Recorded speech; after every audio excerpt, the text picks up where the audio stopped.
ஓம் சாய்ராம். உலகெங்கிலும் இருக்கிற நம்முடைய சாய் சொந்தங்களுக்கு இவ்விதமான கூட்டு பிரார்த்தனைகளை, கிரியா ஹீலிங் முறைகளை வெற்றிகரமாக நிகழ்த்துவதற்கு நம்மை பெற்ற பெற்றோர்களுடைய வாழ்த்துக்களாலும், நாம் வணங்குகின்ற எல்லா தெய்வங்களுடைய பிரதிநிதியாக இருக்கிற நம்முடைய சாய்நாதருடைய பேரொருளினாலும், உங்கள் அனைவருடைய பேராதரவினாலும் இத்தகைய ஹீலிங் முறைகளை, கூட்டு பிரார்த்தனைகளை வெற்றிகரமாக நிகழ்த்துவதற்கு முயற்சி செய்கிறேன். அந்த முயற்சியில பெரும் வெற்றியும் பெற்று வருகிறேன். அதற்கு முழுமுதற் காரணமாக இருப்பது நம்முடைய சாயப்பாவும் சாய் பாபாவுடைய சொந்தங்களுமான நீங்களும் தான் என்று உணர்ந்து இன்னைக்கு ஒரு முக்கியமான பதிவு. ஏற்கனவே நம்ம மணிபூரகம் வரைக்கும் பார்த்துருக்கோம். 7 ஆதார சக்கரங்களில மணிபூரகம் வரைக்கும் பார்த்துருக்கோம். இன்றைக்கு 4வது சக்கரமான இதய சக்கரம் என்று சொல்லக்கூடிய இந்த சக்கரம். இந்த சக்கரம் ஹார்ட் சக்கரா அப்படின்னு கூட நம்ம சொல்லலாம். இதை இந்த சக்கரமானது என்ன பண்ணுது அப்படின்னா, இந்த சக்கரம் சரியா இருந்தா தான் ஹார்ட் நல்லா வேலை செய்யும். இதுக்கு இதய சக்கரம் அப்படின்னு இல்லையா, இது சக்கரம் மாதிரி நெஞ்சு பகுதி இங்க ஹார்ட் இங்க இதுதான். இதுக்கு இதனுடைய தன்மைகள் என்ன அப்படின்னு பார்த்தோம்னா, காதல். அது என்ன ஹார்ட் போடுறாங்க? காதல், அன்பு, நட்பு, பண்பு, உண்மைத்தன்மை. இந்த சக்கரா பேலன்சிங்கா இருந்தாக்கா உண்மையா இருப்பாங்க, அவங்க அன்பா இருப்பாங்க, பண்பா இருப்பாங்க, காதலோடு இருப்பாங்க, ரொம்ப தன்மையா இருப்பாங்க.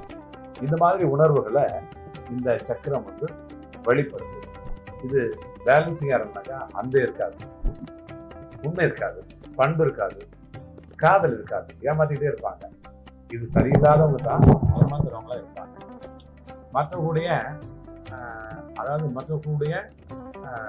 அன்பை வெளிப்படுத்தக்கூடிய, அது தூண்டக்கூடிய சக்கரமா.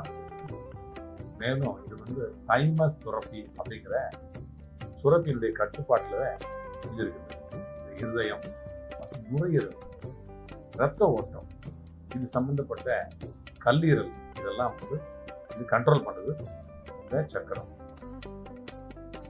ஆக நம்ம என்ன பார்த்தோம்? முதல்ல பார்த்தது மூலாதாரம், சுவாதிஷ்டானம், மணிபூரகம், அநாதம். இப்ப நம்ம பார்க்கறது அநாதர சக்கரத்தை தான் பார்த்தோம்.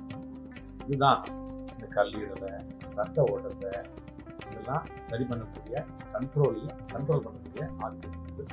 நம்முடைய மனசுக்கு தேவையான ஆற்றலை இந்த சக்தி தான் தரும். மனம் அடிக்கடி மைண்ட் அப்படின்னு சொல்லுவாங்க. மைண்ட் இல்லைன்னா மனுஷனே இல்லை. மனது தன்னகத்தையே பெற்றவன் தான் மனிதன். மனசு தானே மனுஷன். மனசு இருக்கிறவன் தான் மனுஷன்.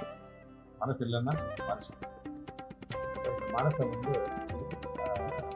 மனசை மனநோய் வரக்கூடிய இதெல்லாம் தான் காரணமாகும். இதுல இருந்தாலும் சரியா இல்லைன்னா இதை சரிப்படுத்தினா மனசு சரியாகும்.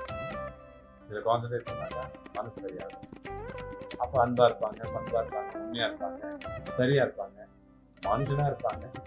அதனால்தான் இந்த சக்கரம் தூண்டப்படணும், சரிப்படுத்தணும், நிலைப்படுத்தணும் அப்படின்னு பெரியவங்க சொல்லியிருக்காங்க. வேதாத்திரிய பாப்பு சொல்லியிருக்காங்க. அதனால இது சரியில்லைன்னா யாருனாலும் வாங்க, ஹீலிங் தர்றேன்.